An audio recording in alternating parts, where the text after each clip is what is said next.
इस वीडियो को देखने के बाद में आपके दिमाग में एक भी डाउट नहीं बचेगा, क्योंकि आज के इस वीडियो में हम लोग RVHS CUET 2025-26 सेशन वालों के लिए A to Z complete detail में जानकारी लेकर आए हैं। तो किन किन सब टॉपिक पर बात करने वाले हैं। सबसे पहले हम लोग RVHS CUET का इंट्रोडक्शन देंगे, उसके बाद में इंपॉर्टेंट डेट्स के बारे में बात करेंगे, फिर application fees and eligibility criteria पर बात करेंगे, फिर टेंटेटिव सीट मैट्रिक्स पर बात करेंगे, फिर fees structure and application procedure के बारे में बात करेंगे, फिर एडमिशन टेस्ट के बारे में बात करेंगे, पेपर पैटर्न कैसा रहेगा, syllabus and language and mode and centres, exam centres, फिर कट ऑफ एंड कॉलेजेस पर बात करेंगे, एंड लास्ट में हम लोग बात करेंगे कि आपका सिलेक्शन कैसे होगा।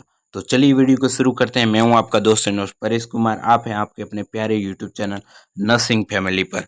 तो चलिए, सबसे पहला जो हमारा सब टॉपिक रहता है वो है इंट्रोडक्शन ऑफ RVHS CUET 2025, जो कि आपके Rajasthan university of health science के द्वारा कंडक्ट करवाया जा रहा है। किन किन कोर्सेज के लिए ये कॉमन टेस्ट है, मैं आप सभी को बताना चाहूँगा। लास्ट ईयर से आपके जो इस बार है वो डिफरेंट है, क्योंकि एक ही टेस्ट होने जा रहा है BSc nursing, pharmacy, paramedical, BPT courses के लिए, जो कि आपको पता ही है। लास्ट ईयर क्या होता था, आपके इन सभी का एक अलग से टेस्ट होता था, BSc नर्सिंग का अलग से, फार्मेसी का अलग से, पैरामेडिकल का अलग से, BPT का अलग से। लेकिन इस बार आपके कॉमन होने जा रहा है। ये आपके कॉमन सी बात इंट्रोडक्शन हो गया, और 5 अप्रैल को नोटिफिकेशन रिलीज हुआ था। अब बात करता हूँ इम्पोर्टेंट डेट्स की। तो चलिए इम्पोर्टेंट डेट्स पर बात करते हैं। Start date of filling of online application form at website, 16 अप्रैल से आपके फॉर्म भरने शुरू होंगे। Last date of deposit the application fees 30 अप्रैल तक। Last date for submitting application form वही 30 अप्रैल तक आपके रहने वाली है। फिर आपका एडिट करेक्शन फॉर इंफॉर्मेशन आपके 31 से 6 मई तक रहने वाला है। प्रिंटिंग ऑफ एडमिट कार्ड 20 मई 2025 को। एंड लास्ट में आपका एंट्रेंस एग्जाम होगा, जो कि ऑफलाइन मोड में होगा, और आपका OMR बेस पर होगा, जो कि 25 मई 2025 को रहने वाला है, जो कि है आपका लक्ष्य।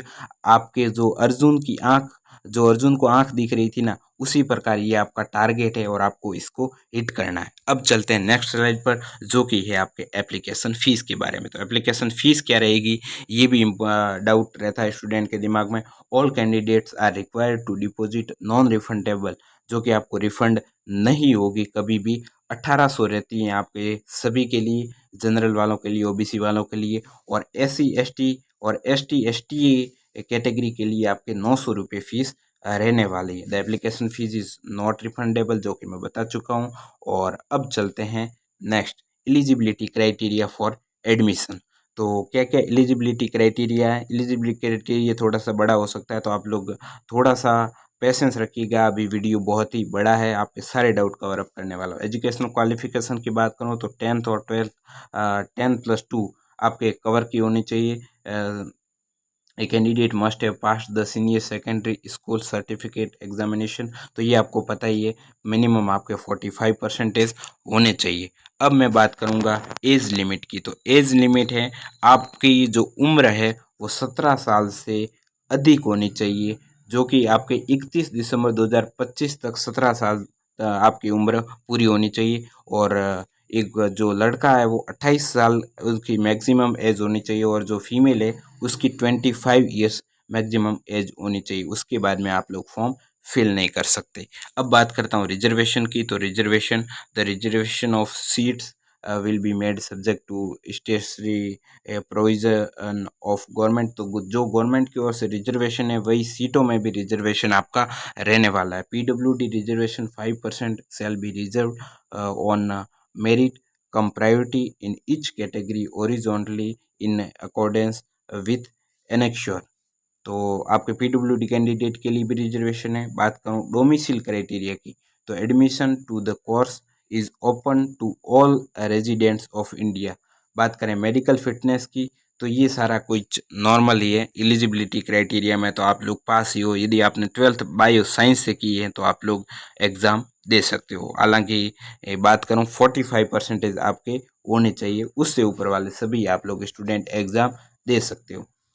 टेंटेटिव सीट मैट्रिक्स की अगर मैं बात करूं, तो seat matrix college and course-wise tentative seat matrix for 2025 session will be made available at the RVHS website before choice filling. Choice filling से पहले आपकी ये सीट मैट्रिक्स अवेलेबल करवा दी जाएगी. The percentage of female candidates shall not fall below 50% of the total seats in all categories. तो आपके जो female candidate की सीट्स है वो 50% से कम नहीं होनी चाहिए, यानी कि 50% सीधा सीधा फीमेल को रिजर्वेशन दिया जाता है. तो 50% फीमेल की सीट और 50% बॉयज़ की सीट रहने वाली है प्रत्येक कॉलेज में.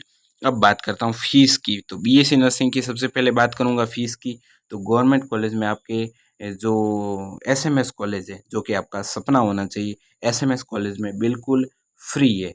आपके लिए किसी भी प्रकार की फीस लगने वाली नहीं है.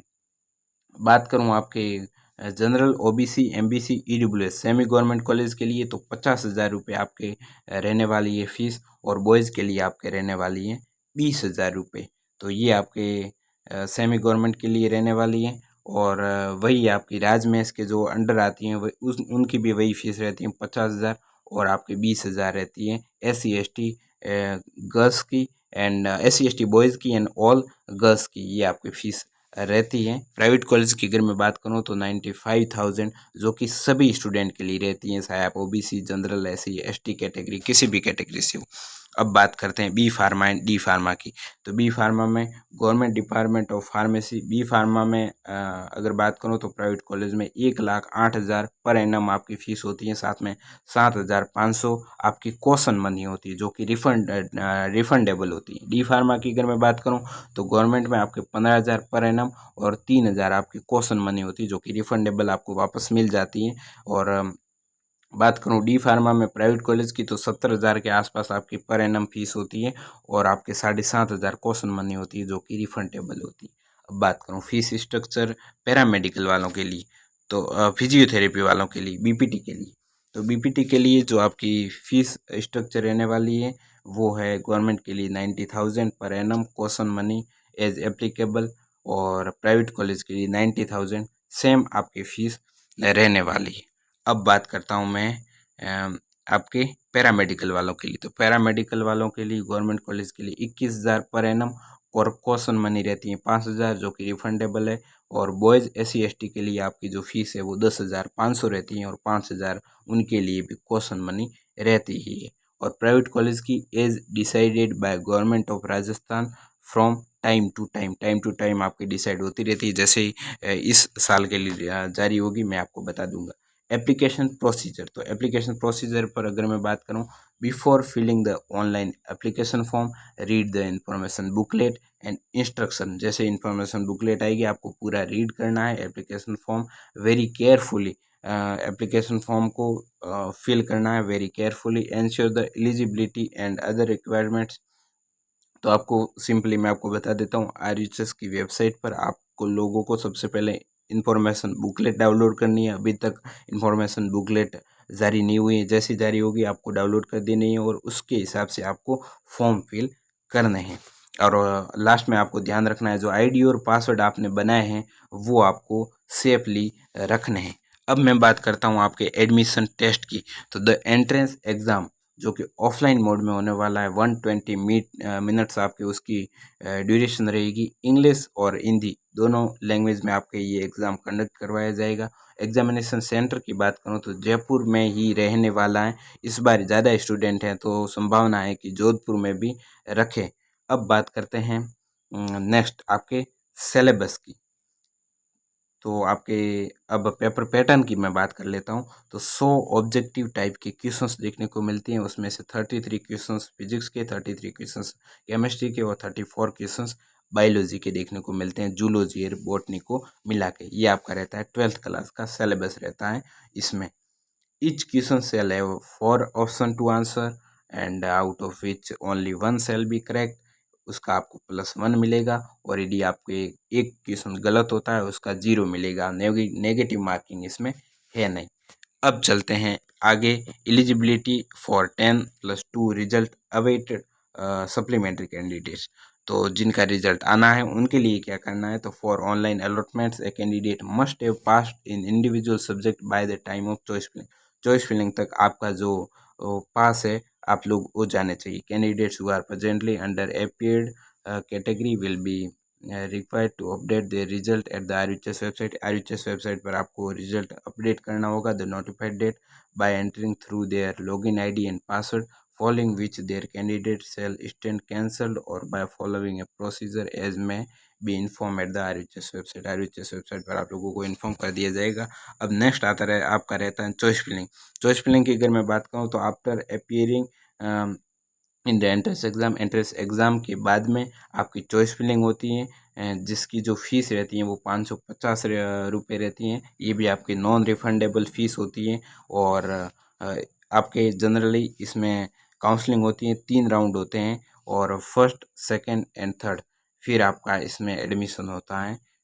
कैटेगरी वाइज सीट्स रहती हैं। एडमिशन प्रोसीजर की बात करूं तो the admission shall be made strictly in accordance with merit list के बेस पर ही आपको एडमिशन मिलता है। अब मैं बात करूं कंडीशन रिलेटिंग बोर्ड। यदि आप लोग कोर्स को ज्वाइन करते हैं और उसके बाद में कोर्स को छोड़ते हैं बीच में, तो फिर आपको 50,000 रुपये का बॉन्ड लगता है, जो कि आप लोग एक बॉन्ड सर्टिफिकेट आपसे लिया जाता है कॉलेज वालों की तरफ से। यदि आप लोग बीच में छोड़ते हो तो पेनल्टी के तौर पर 50,000 रुपये आपको फ़ीस पे करनी होगी। And cut off and colleges की अगर मैं बात करूं तो कट ऑफ से रिलेटेड भी काफ़ी स्टूडेंट के मन में डाउट। कट ऑफ के बारे में अभी आपको पढ़ना नहीं है, एग्ज़ाम बहुत ही नज़दीक है, अभी टारगेट पर फोकस करो। तो मैं आपको टारगेट एक दे देता हूँ। 90+ यदि मार्क्स आप लोग लाते हो तो बेस्ट कॉलेज में आपका एडमिशन होगा। यदि 80+ मार्क्स लाते हो तो मीडियम कॉलेज में एडमिशन होगा। यदि 75+ मार्क्स लाते हो तो गवर्नमेंट कॉलेज आपको कोई नहीं कोई गवर्नमेंट कॉलेज अलॉट हो ही जाएगा। बात करूँ सिलेक्शन कैसे होगा, तो सिलेक्शन के लिए इस नंबर पर सबसे पहले आपको संपर्क करना है। हम कोई कोर्स प्रोवाइड न कर रहे हैं, आपको only for personal mentorship provide करने वाले हैं फ्री में। आपको व्हाट्सएप मैसेज कर देना है। अब बात करता हूँ जो आपके स्कोरिंग सब्जेक्ट है वो आपका बायोलॉजी रहने वाला है, फिर केमिस्ट्री रहने वाला है और फिर फिजिक्स रहने वाला है। बायोलॉजी में आपको 34 में से 34 लाने का प्रयास करना है। और केमिस्ट्री की बात करूँ तो केमिस्ट्री में भी आपके बहुत ही कम चैप्टर हैं। सिलेबस का डिस्कशन मैं आपको पिछले वीडियो में कर चुका हूँ। और इसमें भी आपको 33 में से 32 मार्क्स तो लाने ही होंगे केमिस्ट्री में। और बात करें फिजिक्स में यदि आप लोग 25 मार्क्स ले आते हो ना, तो फिर आपकी एक अच्छी गवर्नमेंट कॉलेज में सिलेक्शन हो जाएगा। तो ये आपका रहेगा। बाकी कैसे करना है सिलेबस को वो मैं अगले वीडियो में बताऊंगा कि 1.5 महीने में सिलेबस को कैसे कवर करना है, मैंने कैसे किया था, वो सारा कुछ अगले वीडियो में बताने वाला हूँ। तो उम्मीद करता हूँ कि आपके सारे डाउट कवर अप हो गए होंगे। So guys, thanks for watching. Please do the subscribe button, press the bell icon for the notifications. Thank you.